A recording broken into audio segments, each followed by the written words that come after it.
Jim, thanks very much for joining me this afternoon, and congratulations to the BBC, because you've just gone through the NOA's corporate accreditation process and passed with merit, so very well done. I wonder if you could actually talk me through why the BBC decided to undertake NOA's corporate accreditation. Yeah, of course. So we had a huge amount of services outsourced actually, and we started back in the mid-90s and we finished probably sort of around about 2012, and what we found was 19% of the licence fee was in outsourced services. And although we'd saved a lot of money over that 10-year period that the contracts run for, we saved about £700 million, so we were really pleased with what we'd saved. And we needed to, because we needed to fund things like, you know, digital technology. We had huge competition, the licence fee was fixed, so we really needed to drive value. But we got to a point back in probably 2014-15 when we thought, how do we know we're getting absolute value from that 19% of outsourced services? So what we did was we thought, well, let's see if we can get someone external to validate that for us. So we started looking around, and we looked at NOA and we looked at a few other organisations, and I decided that NOA would be best for us because it looked at the end-to-end process, right from the business case through to buying, through to bringing the service online and through to exit. And we wanted to make sure that every stage of that for us was as good as it could be. So and although we made those savings, and although we'd been outsourcing for many, many years, we thought we had it actually very, very well run. And we had it benchmarked several times to show that it was well run. But going through an external validation process was really key to demonstrate how good we were and also where we needed to improve as well. So the process sounds significant. If you're talking about end-to-end outsourcing relationships across all your major contracts, that must have been a really big time commitment for you. What was the process like for the BBC? Yeah, I mean, I think if you're going to do this, you need to do it properly. So we engaged a lot of stakeholders in the organisation, probably about 20, 25. Most of those were quite senior stakeholders, but we needed them to be engaged because they were the people that were influencing this and delivering lots of these relationships. And what we found was that although they were very keen to participate, getting their time and commitment was a challenge. So we decided to really try and focus their time in a very concentrated way. So over a month, those 25 stakeholders were involved quite closely with the process and the evidence gathering actually, before we invited NOA back in to validate what we'd done. So it was a good month's commitment, I think, from some very senior stakeholders, but they found it useful, to be honest, just to sort of go through the processes that they should be doing rather than what they assumed they were doing. So they actually participated very willingly in the end. So you said it highlighted some areas of weakness or areas that you needed to develop. Can you talk us through what you found through that process and what those weaknesses might have been? Yeah, I think as I say, we thought we were really good at doing this, and by and large, we were pretty effective in the way that this was working. But the big thing we found was that in between each stage of the life cycle, we were just dropping the baton sometimes. So as we moved out from business case into procurement, from procurement into transition, from transition into service delivery, at each of those stages it felt that we might be missing something or dropping something because some of our people just stopped getting involved, other people took over, and you kind of lost what it was you were trying to do as you moved through the process. So what we found was we need to look at those handover points to make sure that they were as efficient as possible.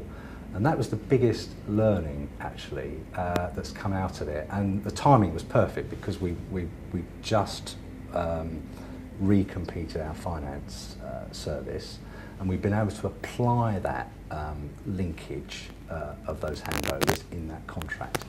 And already we're seeing the benefits of that. So that was the big thing for us, those linkages between the various phases. Okay. And do you think you can actually translate that into top-level benefits to the BBC? Yeah, I mean the top level benefits first of all is cost savings, because we're using our resource more effectively. We're introducing a new operating model more quickly, so we get the benefits more quickly. And the other one, which I think probably is more important, is that we're finding that we're anticipating problems early and taking action to avoid those problems rather than wait for them to happen. And that, I think, is the biggest benefit, because it saves time and energy and resource for us, but it does the same for our service providers as well. So that's a really big benefit, actually. So obviously BBC, public sector organisation, what other type of organisations do you think could actually benefit from the accreditation? Yeah. Funny enough, when I first started this, I thought actually just the buying organisations would benefit, because it's about the business case and it's about the buying and it's about the management. So I saw it mainly as the buyer. But actually, when you look at it, and particularly the work we've done with our outsourced providers, I think outsourced providers would benefit from it as well. So really, any organisation that's involved in providing or buying outsourced services could benefit from it. So I think if you were in the perfect world and the whole industry was running under the accreditation process, you'd all engage much more effectively, I think. So I think it's a process that everyone should consider. Yeah. And would you ever make it mandatory in your sort of tender process? Well, do you know, I think if we saw a traction and a real establishment of the accreditation process, we would look at that like we would other standards. So yeah, I think we would look at that once it's well established. Yeah. Okay. So you said you looked at other accreditation programs and you decided to go with NOA. Could you articulate a little bit more what was different about NOA's accreditation program? Well, I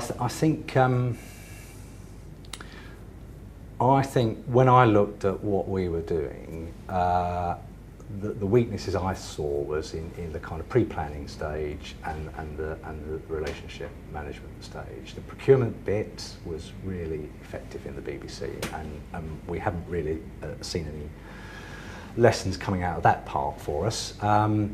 But I wanted to look at the planning and the execution, and I didn't see any other models out there that did that. I saw lots of models that did the buying bit, and effective buying. I saw lots of models that looked at contract management, but I didn't see anything that looked at the whole end-to-end thing that joined it all up. And particularly bearing in mind that our biggest lesson was through the transition of phases, I needed something that looked at every single phase of the life cycle. And I think, well, I was certain that NOA was the only one that did that at the time. So what's next for the BBC? The next thing is to see how we can work better with our service providers. So as I say, we've outsourced a huge amount of stuff. We've saved licence fee payers a huge amount of money. But what I find is that when I go to re-procurement, I still see a step change in the savings that we make. What I'd like to see is working more closely with our partners to start bringing those savings on earlier, so that they come in flight while the contracts are running, rather than waiting for re-procurement. So that's the next big thing for me. Okay. What advice would you give to any other organisation that was actually looking at going through the accreditation? Right, okay, yeah, I think the first thing is think about why you're doing it, really. So think about the benefits that you'll get from it.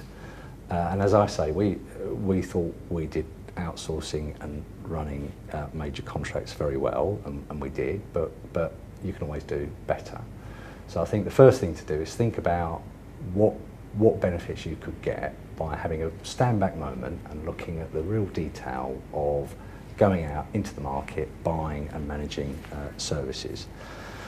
Then the next thing is once you've seen that you can get some benefit out of it, the next thing is to deploy the right resource, really, because you've got to have senior stakeholder engagement. You've got to have people that are managing those relationships. You've got to have people in the know, if you like, in terms of how services should be delivered into your organisation. So make sure you get those resources properly in place. And also have someone who's either a project manager or a champion who's going to push it forward. Because we did it in a month in terms of getting our people. The process took longer than that, but getting our input and gathering the evidence, we did that in a month. But we did it because we had a project manager who drove that forward. So be clear about what you're trying to do, deploy the right resource and manage it properly. And then what will come out of it, I think, is a very clear understanding of how you could do better. So in the short term, I mean, we're obviously quite new out of the accreditation process. In the short term, it's about better ways of engaging internally, actually, in the way we consume outsourced services, but the way we engage with our service partners. So that, I see, will immediately start to take out some cost for us. So better engagement and a much better way of consuming those services. In terms of what that means from a financial perspective, it's hard to tell at the moment, but it wouldn't surprise me that we'll start to see some of those in-flight savings coming out more early. So when I go to procurement, at the moment, I'm getting something between 30 to 40% saving. If I could get some of those early in-flight savings in, I might start to see 5% savings, say, coming out quite early. And if you're talking about 5% across a portfolio that's £600 million, you know, that's a lot of money. Mm. So I think that better engagement will lead to better value for us. Longer term, I think that means the pot of money growing as the relationships become more mature. The service providers and the BBC are working really, really closely together. I think we'll see more innovation coming from the market as well, because we'll be engaging better with them. We'll be more open, I think, to taking a bit of risk as well in the BBC in terms of how some of those services are provided. And because we may be taking a bit more risk, I think our service providers will be a bit more risky in the way that they present innovation to us, knowing that we've got that really close relationship that's there to build the value. So longer term, some big savings. Medium term, we'll start to see savings build on a smaller scale, I'm sure. So true collaboration coming on through? True collaboration, not in every one, because they're not all positioned that way, but certainly in a lot of the relationships we have, much more collaboration, yeah. Okay. So why do you think the outsourcing industry, which is so huge, is so slow to get into standards?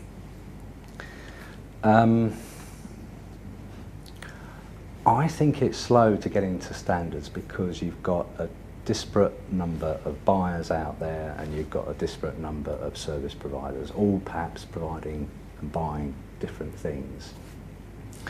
And probably there isn't enough sort of just stepping back for a moment and thinking, how could we be more effective as buyers and how could we be more effective as suppliers? And I still see some really old stuff going on in the industry where there's still the black box approach and suppliers say, we'll save you money and it doesn't really matter how much you pay or where that money goes, providing you're making a saving. And there's still this sort of traditionalist kind of resistance to be more open. So I think because we're acting disparately, suppliers aren't really acting strategically. We're not seeing that big kind of industry joined up. And ironically, I think a lack of accreditation means that there is no standard there everyone's working to. If you can start with a standard, at least you know what the baseline looks like. And I think that's what we're struggling with at the moment, a baseline. Yeah. And obviously that's what the NOA is trying to do. So, yes, yes. So thank you. Mm.